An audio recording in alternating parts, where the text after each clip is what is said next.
Buonasera tutoro. My name is Jille.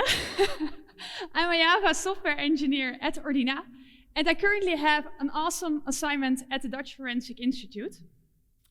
I live together with my other half and mentor Frank in Breda, the Netherlands, and with our adventure cat Jada. And yes, an adventure cat is really something. And if you're triggered by the term right now, go to www.adventurecats.org and see that we're not the only geeks here. So she's also named, the cat Jada is also named after one of my other heroes, Yoda, who's also a mentor. And it also means chosen one in Hebrew. And at that point, well, because she's a cat, chosen one, everything came together. I also like to keep myself busy with the magic of tech, people, health, sports, traveling, and riding my motorbike. To start this talk with, I'd like to introduce you to one of my childhood heroes, Mr. Miyagi. But before I do so, I'd like to know something first. Please raise hands if you're thinking, Mr. Who? Okay, some. Oh, don't worry, because we'll get into it now. So, I would like to take you with me to the time when I was about 8 years old. I remember well that at that age you were old enough to ask your parents if you could stay up longer. And, for example, to watch a nice movie. So, at one weekend evening, I asked my parents, my very first mentors, Mom, Dad, can I please stay up tonight to see Karate Kid? And they said yes, because I didn't have to go to school the next day. And that's how I met Mr. Miyagi. I can't introduce Mr. Miyagi to you any better than the main character of the story, Daniel, who's been called Daniel's son. You are about to meet the greatest guy. This guy, he's funny, he's smart. I mean, you got a problem, he's got the answer. He's like no one you ever meet. And on top of that, he just happens to be my best friend. Mr. Miyagi comes from Okinawa, Japan. He has a deep philosophical knowledge of life and extraordinary karate skills. He's a genuinely caring, sweet, warm-hearted, and a friendly person. He's wise, very, very wise. And he has an ingenious sense of humor.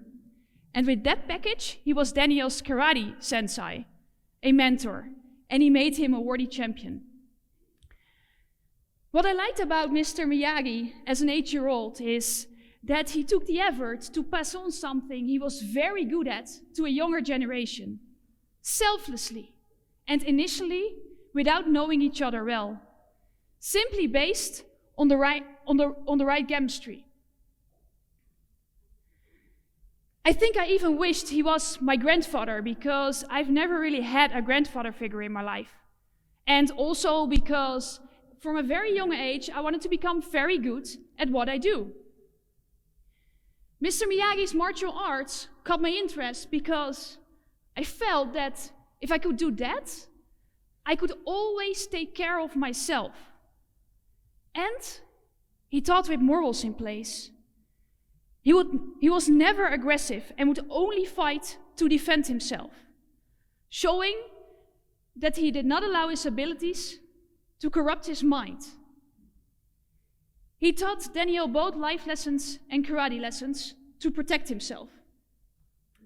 I was hooked from the moment I saw this movie. And I even decided that I wanted to become my own hero, a Kelly-san. Now I'd like to take you to some of my own Mr. Miyagis, my own mentors. 2 years passed after my wish to become a Kelly-san, and then it happened. My own karate journey started, with my own real sensei. The karate school where I ended up at happened to be one of the two best of the Netherlands at the time. So it was almost looking like the real Karate Kid in real life, with the real sensei. My sensei was a fantastic teacher. He was completely devoted to what he taught us. He taught us and everyone else in our dojo what he knew and what he could. With us in this context, I mean the small tournament group I was part of. He taught us all that you can achieve a lot with dedication, discipline, the right mindset, practice, and perseverance. That karate is a weapon, that you must always try to solve things with compassion first. The dojo was inside a primary school where we could train 2 days a week. But with the tournament group, we needed to train more often, so that ended up in us often training outside. I can tell you that there were intense times, but they were so fantastic. And in the end, I can also say that it has borne fruit. In the first place, it made me more confident at school, because getting to secondary school unscathed felt like a challenge of its own. During this time of life, your personality is going through an important development. It will be shaped by positive and negative experiences. I was neither one of the least popular nor one of the most popular students. I remember well that one day I had to deal with both literally and figuratively the big bully of the class, who would occasionally slap some of the boys. And I succeeded. I was confident enough when it was needed.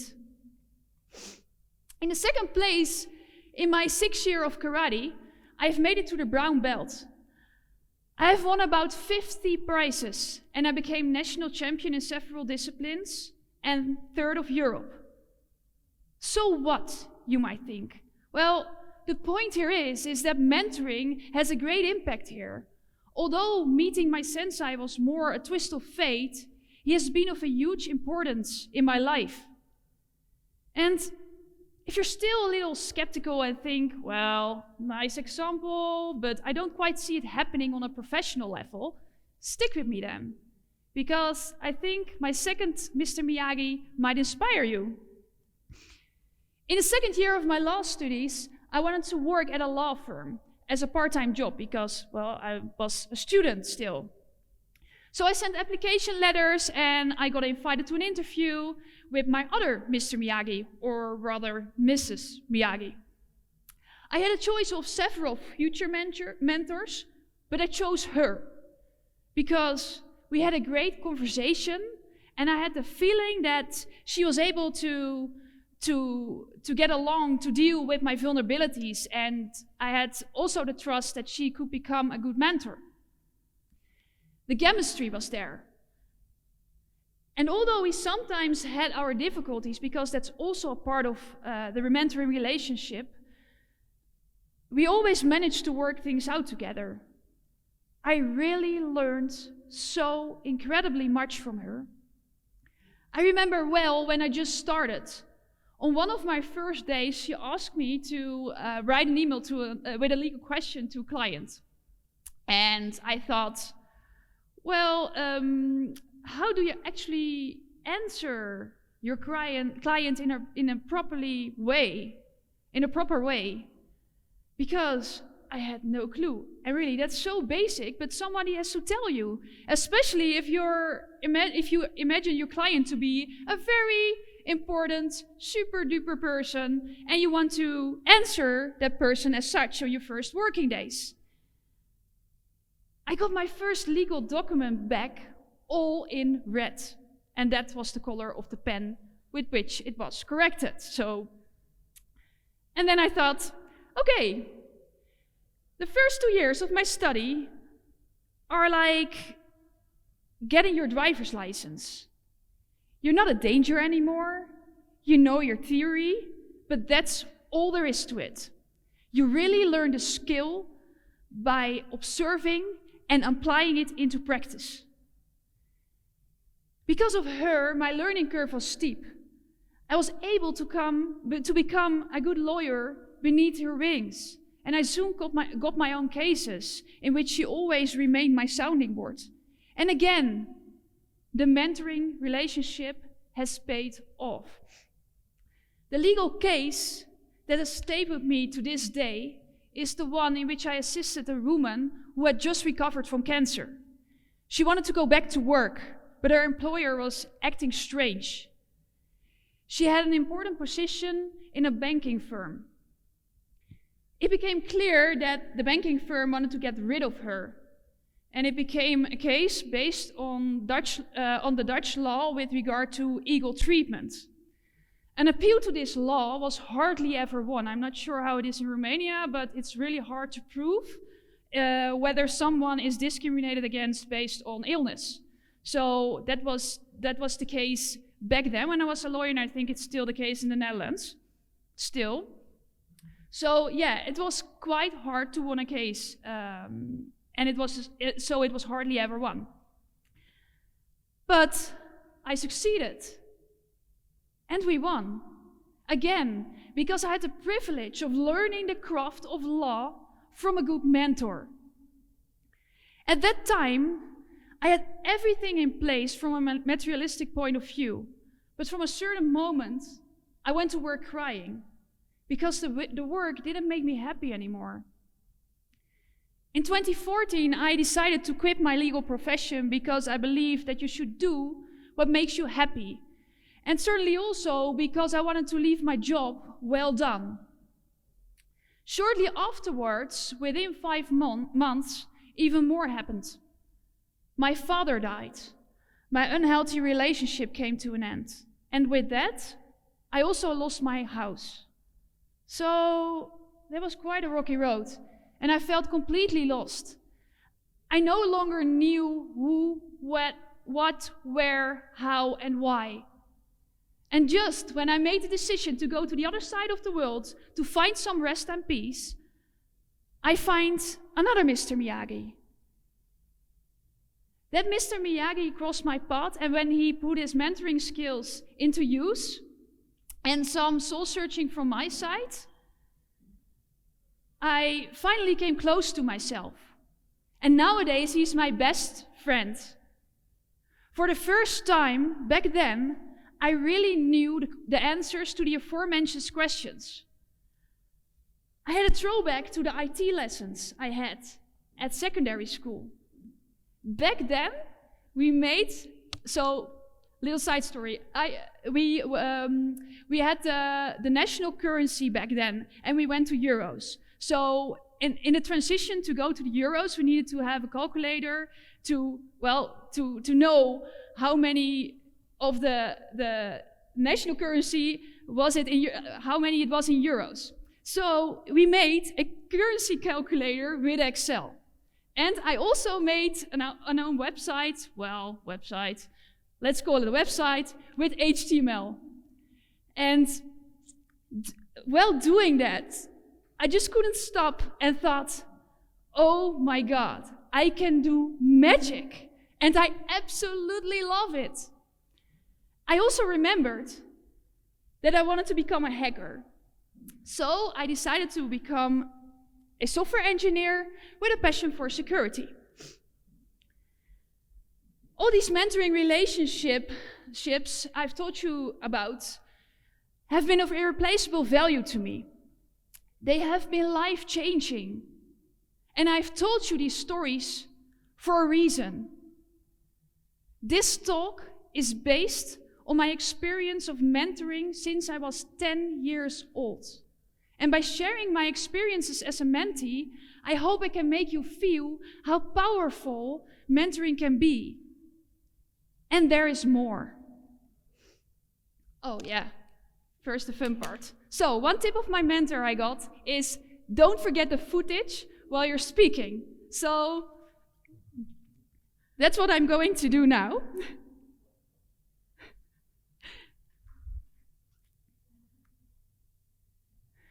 So please laugh. 1, 2, 3. Woohoo! Thanks. So, back to the serious part. So when I took my first step in my career switch to the IT world, I discovered that mentoring is not a matter of course. I was a tester before I became a software engineer because I was told to take that path because I didn't have an IT background.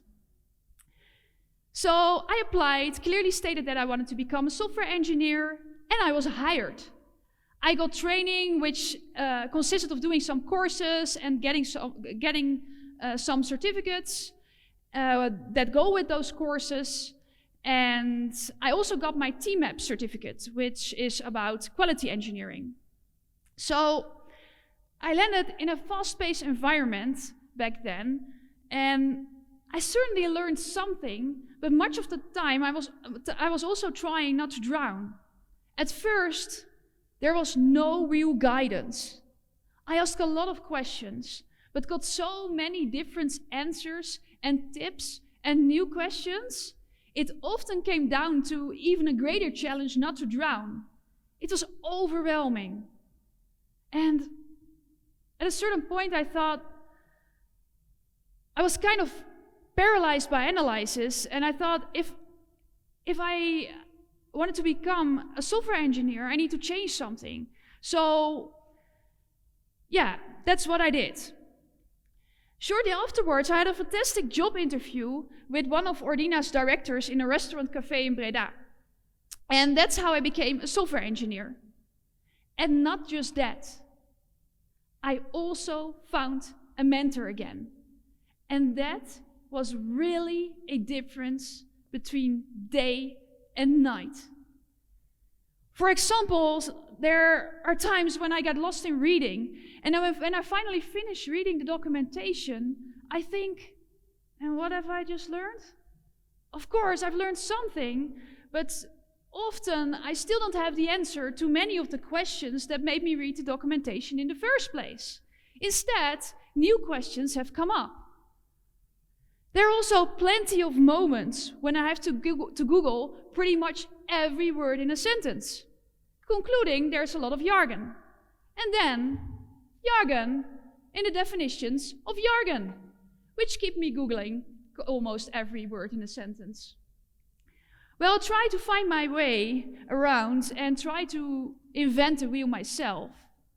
I keep on missing something. And that something is context. And that's where mentorship comes in. Because guess who's giving me that context? My own Mr. Miyagi in the IT world. The over-enthusiastic tech lead who cannot stop talking when I ask him a question. And don't get me wrong, I totally love his over-enthusiasm. Because every time, over and over again, that's what gives me that crucial context. It really brought home for me the importance of mentorship again. And then it clicked. I've been driven by the question why all my life. My mother always tells me that I used to ask this so often that it became annoying. So when I found out that mentoring is not a matter of course in the IT world, I thought, why? What a pity. And that's exactly the reason why I'm sharing my experiences and ideas with you here today. To add weight to it, I've made a link with research. I looked at whether my own experiences and ideas can be found in society, science, or both, so that they are research-backed. Now that I have shared some experiences, I would like to take a look at the following question with you. What exactly is mentoring? I run with this definition. Mentoring is a learning relationship involving the sharing of skills, knowledge, and expertise between a mentor and mentee through developmental conversations, experience sharing, and role modeling. The relationship may cover a wide variety of contexts and is an inclusive two-way partnership for mutual learning that values differences. If you ask me, mentoring is also a skill and an art that you learn by experiencing it, by doing it, by being it. Mentoring takes different forms, and I think that they are all important, but for the rest of my talk, I will focus on apprenticeship because that are the forms which I have just given as an example. Apprenticeship focuses on the development of the apprentice, and that's the mentee, where the master, the mentor, trains the apprentice to become a master himself on one day. Translated to the IT world, apprenticeship is a training of a new generation of developers through the combination of a general study program enforced with on-the-job training from a mentoring relationship. I'd like to bring up Robert Greene here. So, this is Robert Greene. He is the author of the books 48 Laws of Power and Mastery. In his book 48 Laws of Power, he states that the ultimate form of power is mastery. And in his book Mastery, he explains the power of apprenticeship by explaining the biographical stories of great masters such as Goethe, Da Vinci, or Darwin. Because before they become great masters, they were apprentices themselves. He says the following about the apprenticeship model. The greatest system ever invented for the training of skills and the achievement of tacit knowledge. In other words, of context. He also speaks about the apprenticeship phase, which he describes as follows. After your formal education, you enter the most critical phase in your life. A second, practical education known as the apprenticeship. Every time you change careers or acquire new skills, you re-enter this phase of life. Looking at ourselves, don't we often say that we actually learn on the job? So, the word mentor comes from ancient Greece. According to Homer's Odyssey, mentor is Odysseus' counselor and friend. Looking at my own experiences and the outcomes of my research, I can actually conclude that a mentor generally helps the mentee by challenging and encouraging the mentee, giving emotional and moral support, being a sounding board, discussing goals and how to get there, giving advice, integrating the mentee into workspaces, into the organizational culture, like the how we do things here part, and helping to build a network. A mentor helps the mentee to walk the path he already walked by sharing his mistakes, his woes, his wins.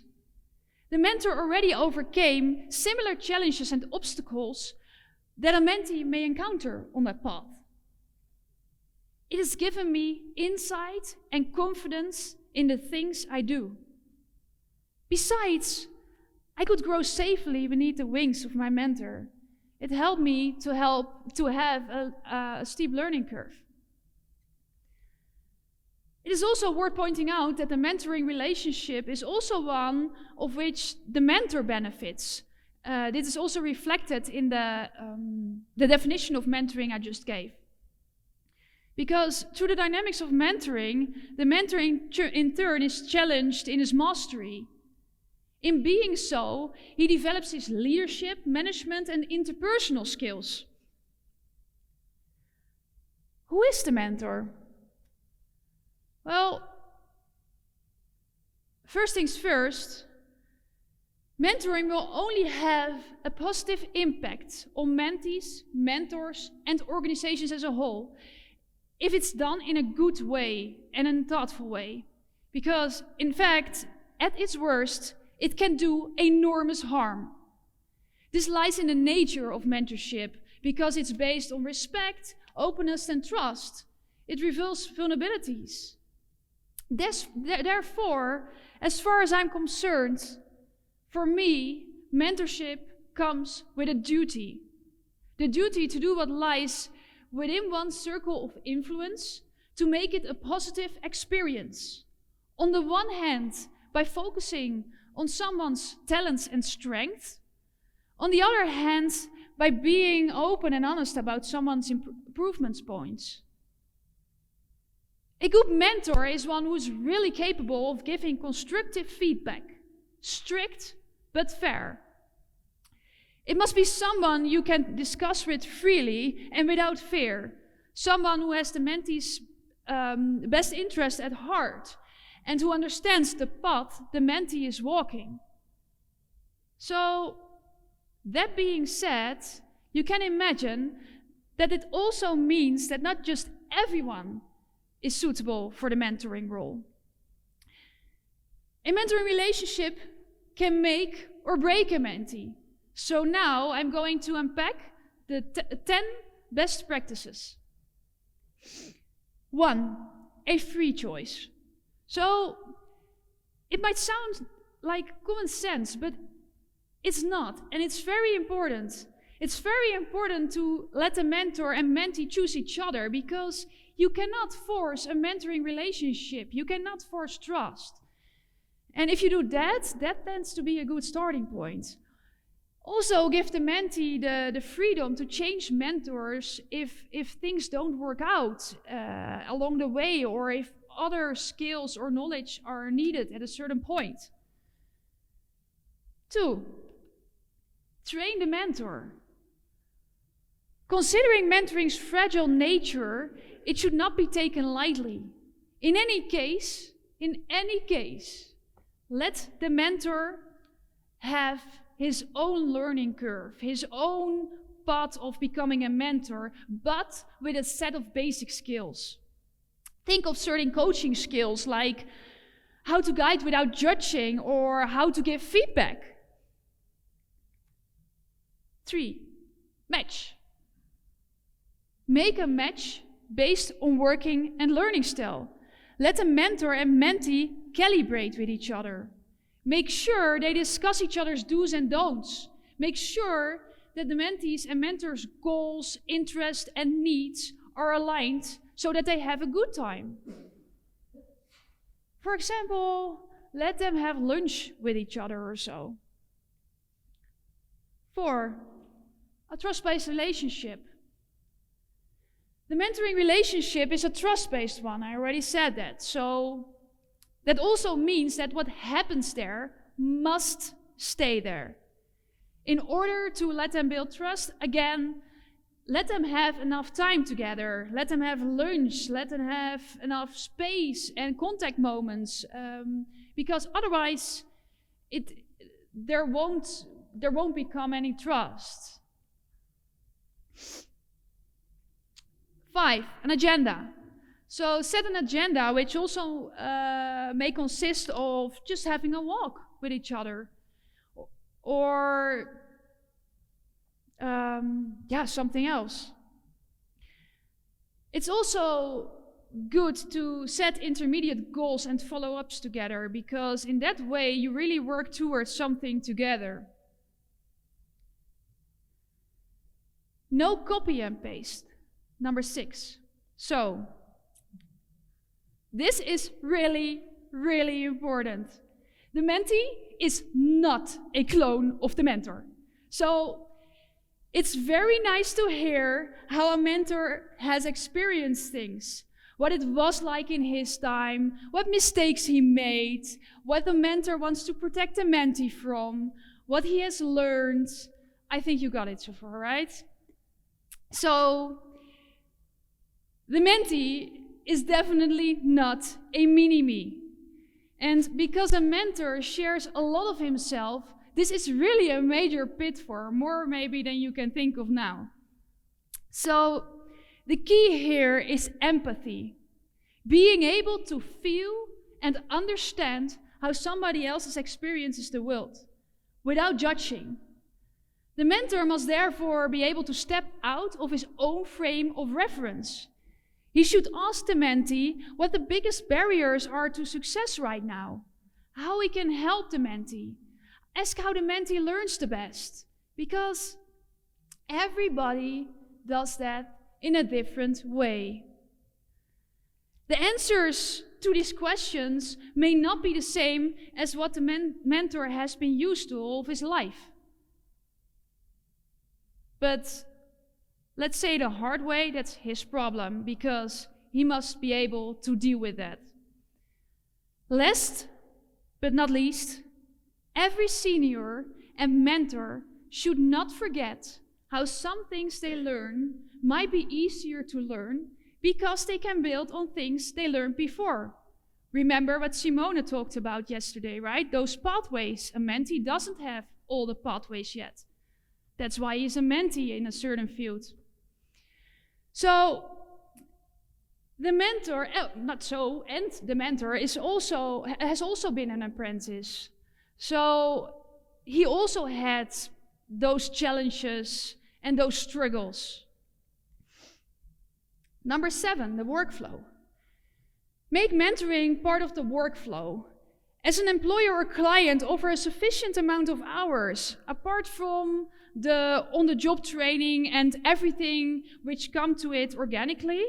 I think you should think at least of 1 hour a week. Get some seniors and tech leads who have the core skills and knowledge about the technologies you want, but also the ability to become good mentors. Put your money where your mouth is by truly providing those growth and development opportunities. You will get very good new employees in return. Number 8, a mentoring program. So, provide a mentoring program. Take different groups into account with regard to that, like students, graduates, but also lateral entrants like me. It's different from an onboarding program. It's complementary to that, and a multiplier to its success. Create a moment of evaluation, because by asking feedback from the participants, you are able to let the mentoring program grow too. The mentee's performance. So, the mentor is not responsible for the mentee's performance. It's up to the mentee what he does or doesn't do. The mentor only supports the mentee.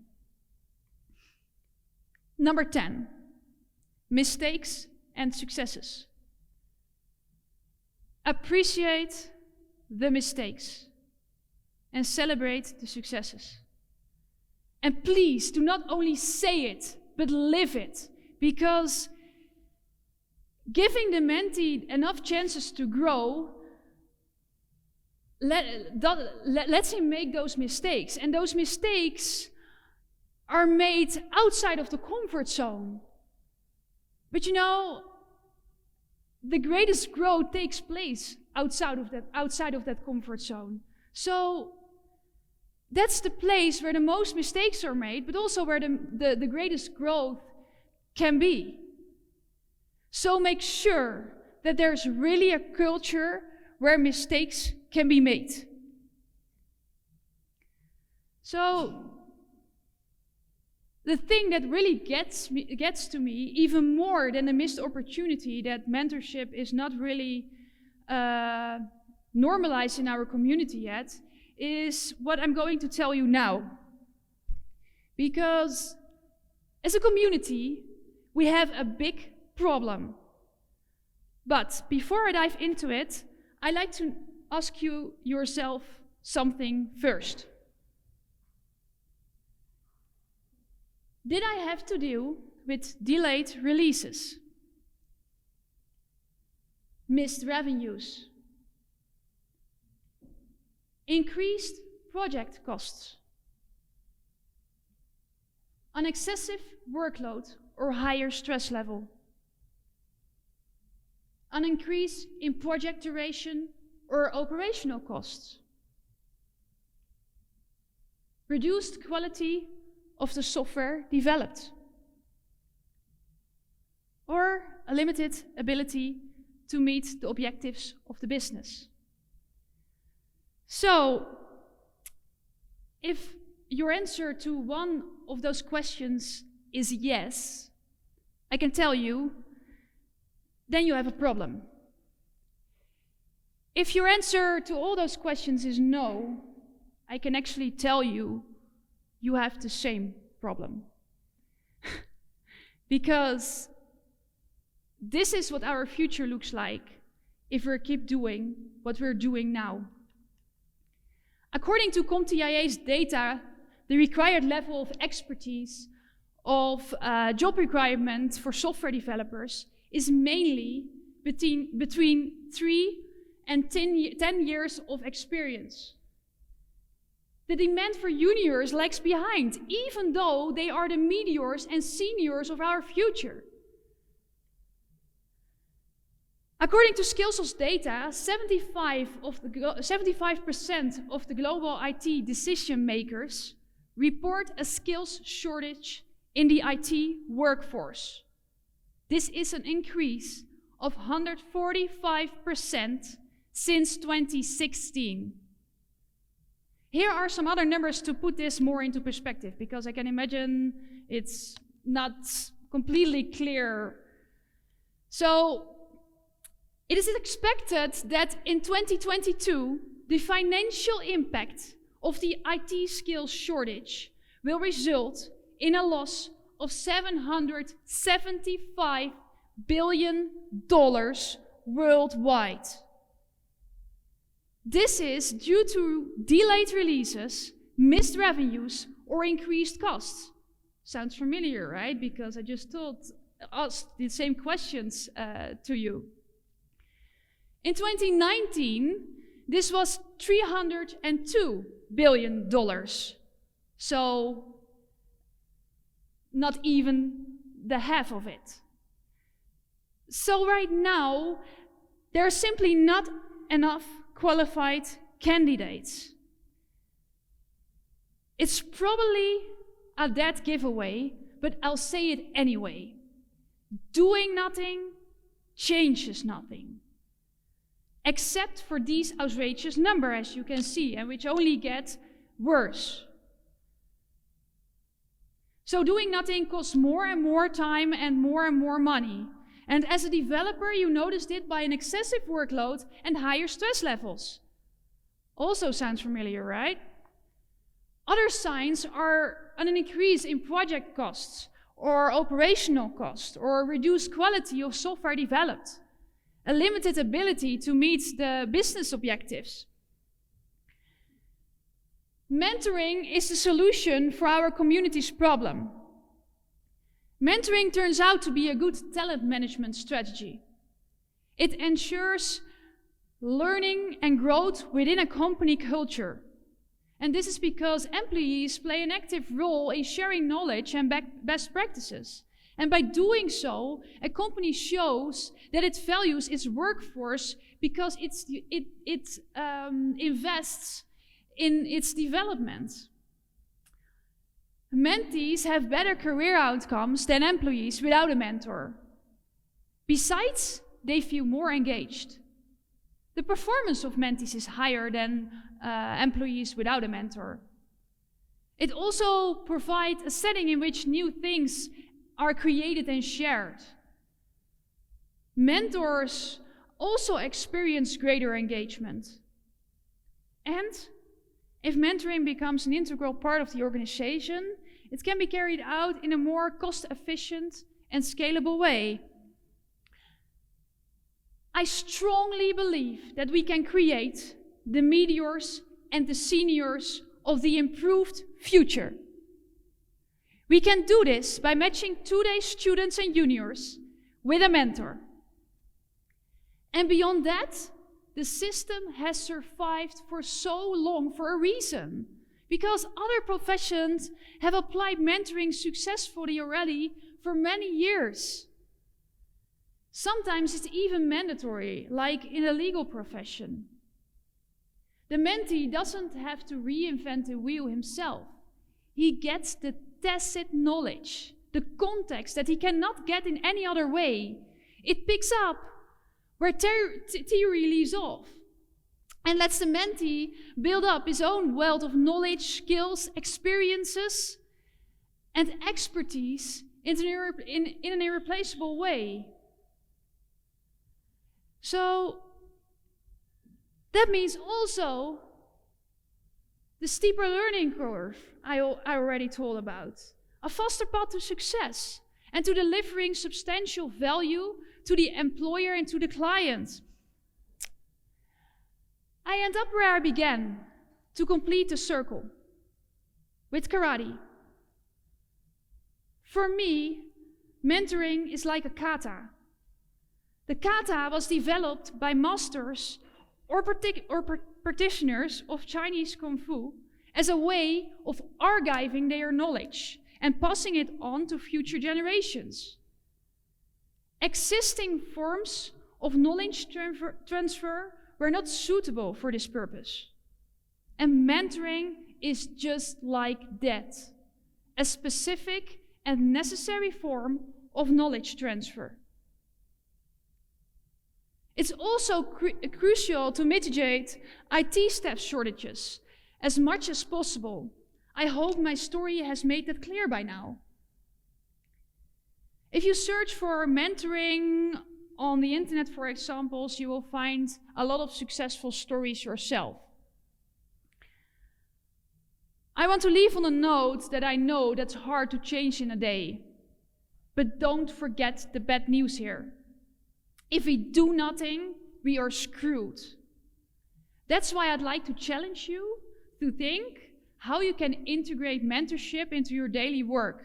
And I'm challenging you because I'm really, really sure that some of you are in a position to bring this into practice. And I really would appreciate if you did, so that you can care for yourself and for the people who come after us. Just one passionate person can make a great difference. So imagine what we can do as a community. Having your own Mr. Miyagi shouldn't be luck, but a given. Be Mr. Miyagi or find one.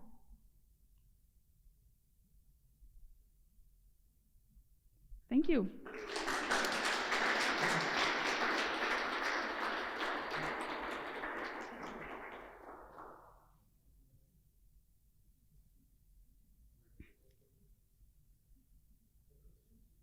Yeah, I was just thinking while you're walking to the front, so. Are there some questions? Are you currently someone's Mr. Miyagi? I've been asked to become someone's Mr. Miyagi, but I'm not Mr. Miyagi yet. Depends also if you look at the subject, because, well, I'm still a mentee myself, because I started with Java only this year, so I'm not that experienced. So for me, I'm really in need of a mentor myself with regard to that part. But for example, when I was speaking at DevNexus, somebody asked me to help her out, and we have contact, so that might, well,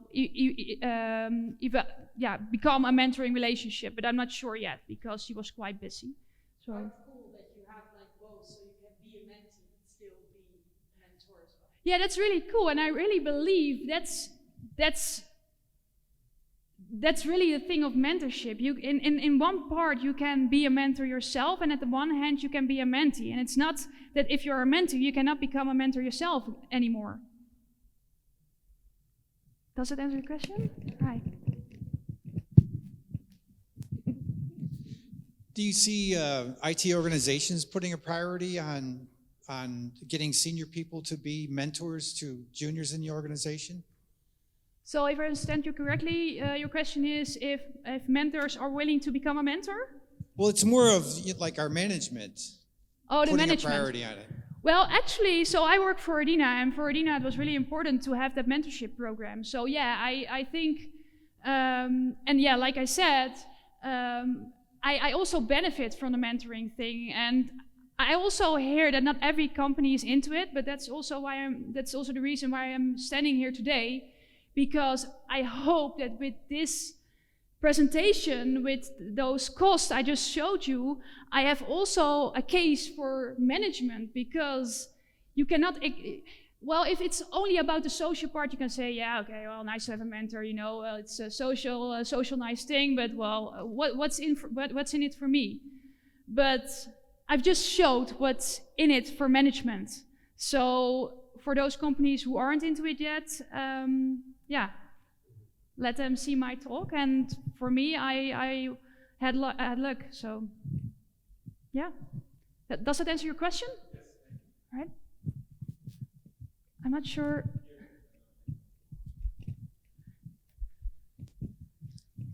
How do you motivate people to become mentors?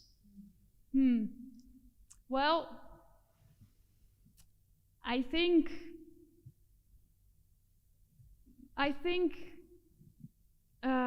you should not really motivate a mentor. I can imagine that someone who wants to become a mentor feels some uncertainty or some other hiccups on their path. But if you ask me, should a person who don't want to become a mentor become a mentor? I'll definitely say no, just don't do it. Is it that there are some challenges on the way? I think that person can be a mentor because, well, like I said, every path you take is a way to learn, and also the mentor learns from the relationship part. It's a win-win, right? Yes. You said in the talk, you know, as a teacher learns more from the students, so as a mentor, you're learning maximally along with the mentee. Exactly. So the mentor, yeah, indeed, like I said, it's for the mentor, it's more learning the things with regard to management skills, interpersonal skills, and that kind of stuff. And for the mentee, it might be more the technical part.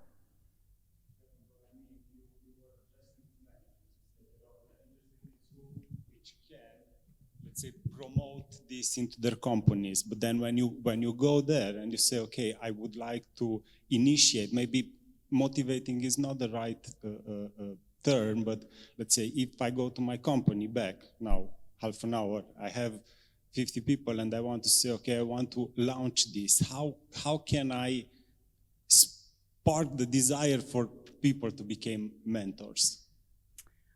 Well, for example, you can start by leading by example. I can imagine if you go back to the office and say, so, well, what I've seen now at CLUJ, at the talk, we all should do mentoring. I think that might be a little too direct.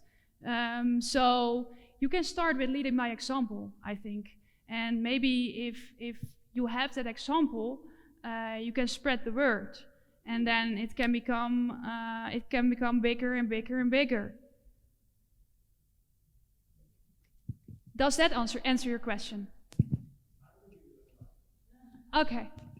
And I was wondering, but I'm now just like what comes to mind, but I was wondering maybe you can also like speak with them about like, okay, maybe we can offer you something that you are interested in, which you then can like give back to the company. So like maybe you can give them hours for research, like say, okay, we'll give you some space also apart from direct interaction with the mentee, also give some time for you to dive into it, maybe get a mentor yourself, maybe we can give you a course, maybe like make it more embedded, I would say.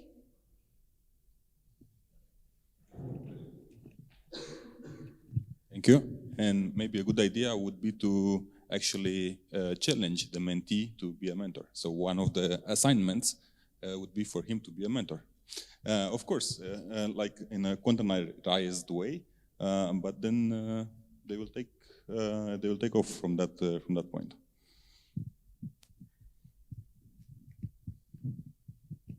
Yeah, and I think I've also a question back to you, because I was thinking, do you work for a consultancy company which where you have an assignment where you're put into only yourself, or do you work in a team, or how does it work? So I think that also my context is based on project with teams that basically I have 5 to 10 people working on a project, same technology stack. So I think mentoring is a good way to grow.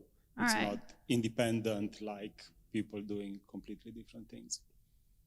Yeah, the reason why I ask it, because I can imagine that it feels a little harder when you are from different companies. So with my first assignment as a tester, I was set into a team which existed of people from different companies, and that might feel harder to bond, but I think it depends on the person, because for me, and it wasn't really hard to bond. It was just like, okay, we were from other companies, but we were really a team. And even the fact we were from different teams, we could still bond, and I could still ask the questions.